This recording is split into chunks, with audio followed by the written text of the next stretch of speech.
आजकल युद्ध का पूरा तरीका ही तेजी से बदल रहा है। भारी भरकम और पुराने हथियारों की जगह अब ऑटोनॉमस तकनीक और स्मार्ट ड्रोन्स ले रहे हैं। आज के इस विश्लेषण में हम इसी तकनीकी क्रांति को समझेंगे और देखेंगे कि कैसे ये भविष्य के बैटल ग्राउंड की पूरी तस्वीर ही बदल कर रख देने वाला है। सबसे पहले जरा इस नंबर पर गौर कीजिए, पूरे 5,000 करोड़ रुपए। ये कोई छोटा मोटा अमाउंट नहीं है। भारतीय सेना ने स्वदेशी ड्रोन्स के लिए सीधे इतना बड़ा ऑर्डर दे दिया है। इससे एक बात तो बिल्कुल साफ हो जाती है कि सेना इन नई तकनीकों को लेकर कितनी गंभीर है। ये वाकई में एक गेम चेंजर कदम है। अब सवाल उठता है कि अचानक इतना बड़ा फैसला क्यों लिया गया। तो ये सब शुरू हुआ 2025 के ऑपरेशन सिंदूर के बाद। उस ऑपरेशन में भारी जैमिंग और दुश्मन के हमलों के बीच इन स्वदेशी ड्रोन्स ने जिस तरह का जबरदस्त प्रदर्शन किया, उसी के तुरंत बाद इस इमरजेंसी प्रोक्योरमेंट यानी आपातकालीन खरीद का रास्ता साफ हो गया। तो आज के इस सेशन में हम क्या क्या समझेंगे। शुरुआत करेंगे मॉडर्न वॉरफेयर में आए इस बड़े बदलाव से। फिर देखेंगे कि लॉयटरिंग म्यूनिशंस और एफपीवीज के बीच आखिर क्या फर्क है। उसके बाद यूएलपीजीएम की टेक्निकल डिटेल्स को डिकोड करेंगे, भारत के स्वदेशी डिफेंस पुश पर बात करेंगे और आखिर में देखेंगे कि फ्यूचर कॉम्बैट कैसा होने वाला है। तो आइए सबसे पहले युद्ध के तरीकों में आ रहे इस बड़े शिफ्ट को समझते हैं, जहां हाई ऑल्टीट्यूड और विवादित इलाकों में अब पुराने तरीके बिल्कुल काम नहीं आने वाले। देखिए, इन नए ड्रोन्स का चुनाव कोई आसान काम नहीं था। सेना ने एक बेहद सख्त 3 टियर प्रोसेस का इस्तेमाल किया। सबसे पहली शर्त थी कि सुरक्षा कारणों से कोई भी चीनी पुर्जा इस्तेमाल नहीं होगा। उसके बाद इन्हें भारी जैमिंग और स्पूफिंग के कड़े टेस्ट से गुजारा गया और आखिर में एलएसी की उन मुश्किल और बर्फीली ऊंचाइयों पर इनकी असली ताकत को परखा गया। चलिए, अब आते हैं उस मुद्दे पर जहां अक्सर बहुत कंफ्यूजन होता है, लॉयटरिंग म्यूनिशंस और एफपीवी कामिकाजे ड्रोन्स के बीच का फर्क।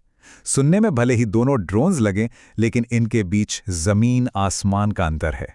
एक तरफ होते हैं लॉयटरिंग म्यूनिशंस। ये फिक्स्ड या फोल्डिंग विंग्स वाले लंबी दूरी के हथियार हैं जिनमें ऑटोनोमस सेंसर्स लगे होते हैं। इन्हें काफी महंगे और रणनीतिक एसेट्स माना जा सकता है।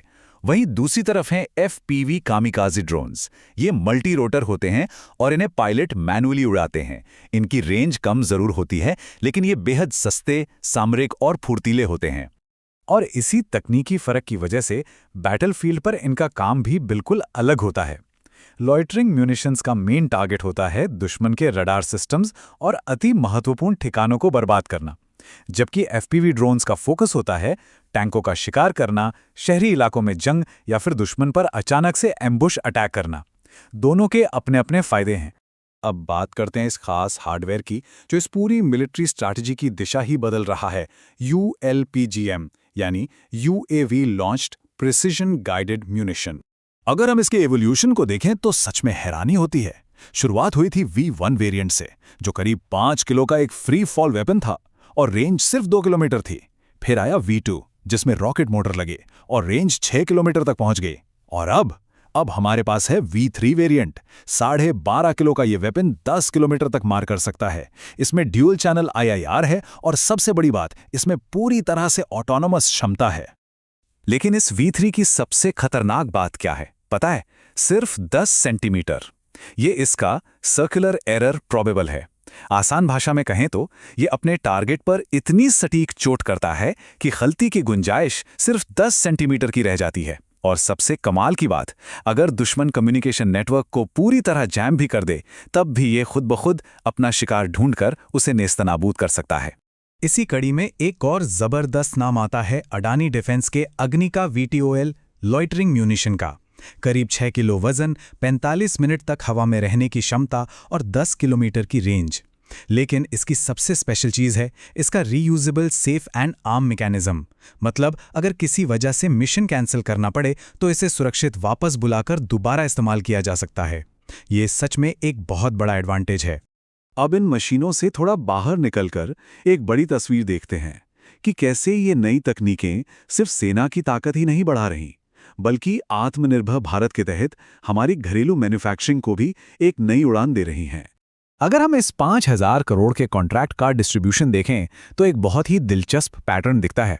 ये पैसा सिर्फ बड़ी सरकारी कंपनियों तक सीमित नहीं है। जहां म्यूनिशंस इंडिया लिमिटेड को 500 करोड़ का कॉन्ट्रैक्ट मिला है, वहीं न्यू स्पेस और एसएमपीपी जैसे प्राइवेट स्टार्टअप्स ने 725 करोड़ रुपए का हिस्सा अपने नाम किया है। ये साफ दिखाता है कि हमारा डिफेंस इकोसिस्टम अब पब्लिक और प्राइवेट दोनों के साथ मिलकर तेजी से ग्रो कर रहा है।